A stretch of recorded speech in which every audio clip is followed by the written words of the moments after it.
Assalamu alaikum viewers. I hope you're all fine, alhamdulillah. And welcome to my YouTube channel. जनाब, आज जो मैंने आपसे बात करनी है, बात तो बहुत लंबी करनी है, बट उस बात को करने से पहले I just want to convey, मैंने आपको बताना है कि मैंने जिसके बारे में बात करनी है। आज हम बात करेंगे इंटेलिजेंस के बारे में, जहानत के बारे में।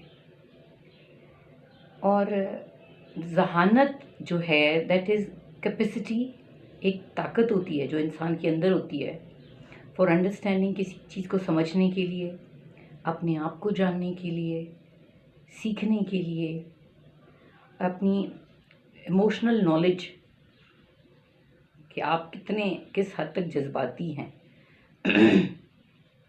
उसको समझने के लिए, रीजनिंग और प्लानिंग और क्रिएटिव थिंकिंग और क्रिटिकल थिंकिंग कि आप किसी चीज़ को कैसे सोचते हैं, कैसे देखते हैं, कैसे उसको परसीव करते हैं, ये सारी चीज़ें जो हैं ये जहानत में आती हैं। और जब आप जहानत की बात करते हैं तो एक लफ्ज़ आपके जहन में आता है, आईक्यू लेवल। हम कहते हैं ना कि इस बच्चे का आईक्यू लेवल तो बहुत अच्छा है, ये बच्चा तो बड़ी बात को बड़ी जल्दी समझता है, he is a great IQ level, और बड़ी बातों को बड़ी अच्छी तरह समझता है, लेसन को बड़ी अच्छी तरह पिक करता है, तो that is his IQ level. Intelligent is defined as intellectual potential, कि एक इंसान के अंदर कितनी जहानत है, कितनी इंटेलेक्चुअल पोटेंशियल है, उसके अंदर कितनी एबिलिटी है। और ये चीज़ें जो होती हैं ना, जो इंटेलेक्चुअल पोटेंशियल है, जो आपकी जहानत है, वो बाय बर्थ होती है। ये वो चीज़ें हैं कि जो पैदाइश के साथ इंसान के अंदर अल्लाह ताला ने वदीयत कर दी होती है। तो हम एक फ़िलासफ़ी है, एक साइकोलॉजिस्ट है, उसका नाम है हावर्ड गार्डनर। उसने एक थ्योरी पेश की है and that is called the theory of multiple intelligences. Multiple intelligences के बारे में तो हम बात करेंगे, और देयर आर 8 मल्टीपल इंटेलिजेंसीज।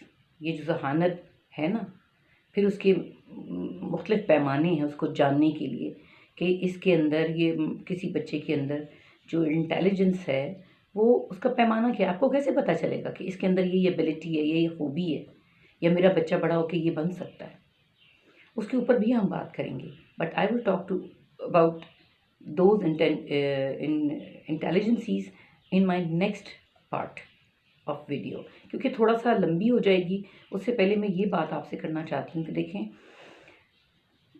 हम बहुत सारे समझदार पेरेंट्स होते हैं कि जब उनके बच्चे छोटे होते हैं, with the passage of time they can have an idea कि हमारे बच्चे में ये खासियत है, ये खूबी है, ये बड़ा होकर ये बनेगा, और फिर वो उसी को नरिश करते हैं। मतलब उसकी जो ये खूबियाँ हैं ना, उनको साथ साथ with the passage of time ऐसे खिलौने लेके देते हैं, ऐसी चीज़ें लेके देते हैं, ऐसी जगहों पर लेके जाते हैं जिससे उसकी ये जो हिडन एबिलिटीज़ है ना वो निखरती चली जाती हैं। लेकिन कुछ पेरेंट्स, क्या मेजॉरिटी पेरेंट्स ऐसी होती है कि पढ़ाते हैं, लिखाते हैं, पालते हैं, और उनके जहन में आता है मैट्रिक और एफएससी, इसके बाद तो इसने बनना ही डॉक्टर है, या तो इंजीनियर बनेगा या डॉक्टर बनेगा या एयरफोर्स, आर्मी या नेवी में जाएगा, आर्म्ड फोर्सेस में जाएगा। उसके बाद वो उससे बाकी उनकी सोच नहीं होती।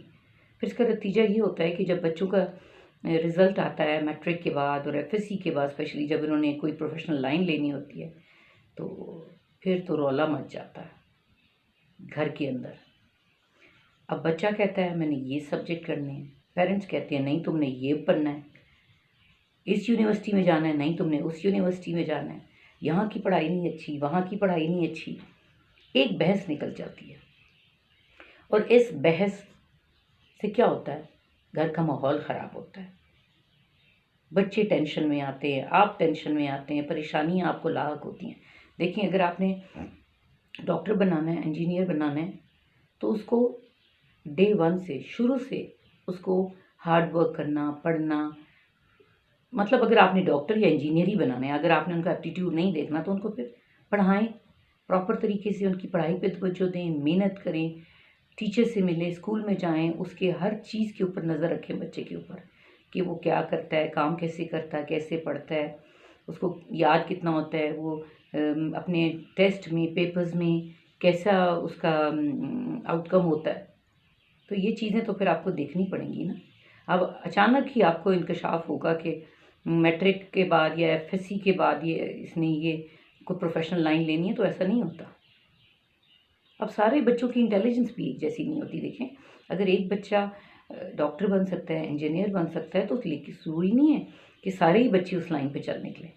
अगर एक फैमिली में डॉक्टर है, दैट डजंट मीन कि बाकी बहन भाई भी डॉक्टर भी बनेंगे। हो सकता है बन भी जाए, होता भी है, लेकिन अगर नहीं भी होता तो उसके लिए फिर आप क्या कर सकते हैं।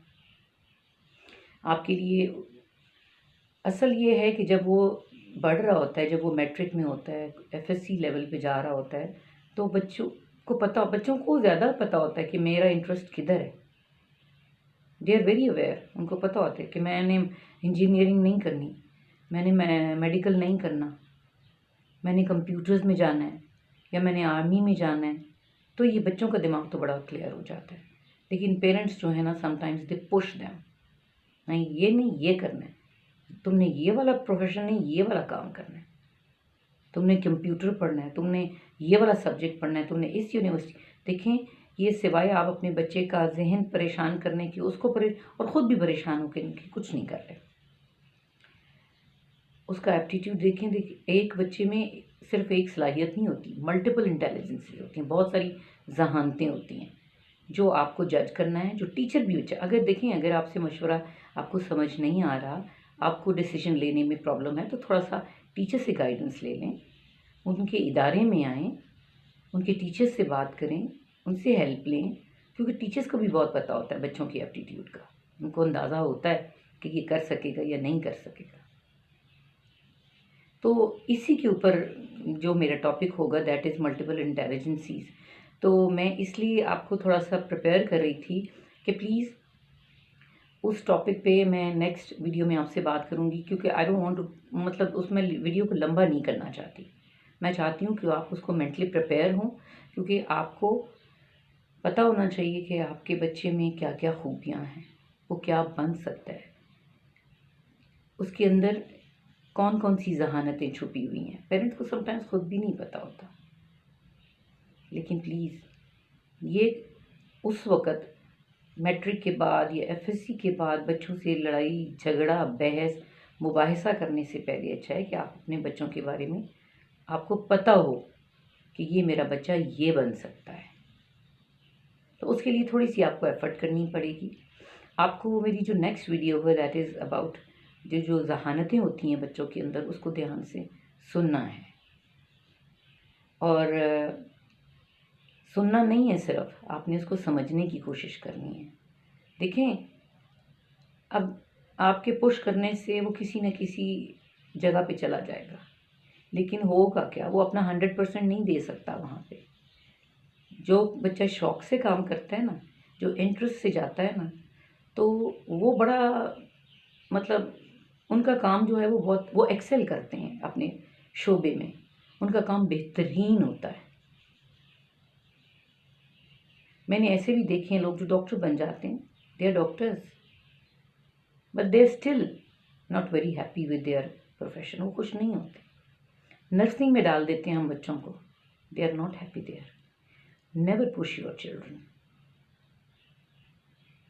हर इंसान की ख्वाहिश होती है कि उसका बच्चा बड़ा हो, वो अर्निंग करे और रिस्पेक्टेबल तरीके से अर्निंग करे, बाइज्जत तरीके से अर्निंग करे। तो बाइज्जत तरीके से अर्निंग करने के सिर्फ 2 या 4 पेशे नहीं होते, 101 होते हैं। 101 तरीके हैं रिस्पेक्टेबल तरीके से अर्निंग करने के। सिर्फ बात समझिए कि आपको पता होना चाहिए। देखिए, आई नो, जैसे with the passage of time मेरे बच्चे भी बड़े हुए और वो टाइम आया कि जब एफएससी के बाद उन्होंने लाइन लेनी है, सारा कुछ करना है, तो एक बहस छिड़ जाती है। लेकिन जो समझदारी का तरीका यही है कि बच्चों का आप एप्टीट्यूड भी देखें, और अगर ठीक है बच्चे इतने समझदार भी नहीं होते, तो फिर उनको तरीके से लॉजिक से समझाएं जो आप उनसे चाहते हैं, एक्सपेक्ट करते हैं। ठीक है, आप उनको लॉजिक से, आराम से, प्यार से, मोहब्बत से समझाएं। समटाइम्स पेरेंट्स अफोर्ड नहीं कर सकते, लेकिन बच्चे बज़िद होते हैं, मैंने यही करना है, मैंने यहीं पढ़ना है, मैंने यहीं जाना है। तो यहाँ लड़ाई झगड़ा करने के बजाय आप बच्चों को मंतक से समझाने की कोशिश करें, और अगर वो समझ जाते हैं तो वेल एंड गुड। तो बहस नहीं करनी चाहिए, क्योंकि छोटे जो इस एज में बच्चे होते हैं ना, कद काठ में तो माँ बाप के बराबर होते हैं, लेकिन अकल तो जाहिर है उनको उम्र के साथ आएगी ना। तो आप भी उनको समझें, आप भी उनको अंडरस्टैंड करें, क्योंकि वो खुशी से, आराम से पढ़ेंगे ना तो अपने काम में वो आगे भी जाएंगे, वो एक्सेल भी करेंगे। I hope you understand. तो इंशाल्लाह please do watch my next video that is about multiple intelligences and try to understand your children. इजाज़त दीजिए, अल्लाह हाफ़िज़, खुश रहिए और आबाद रहिए।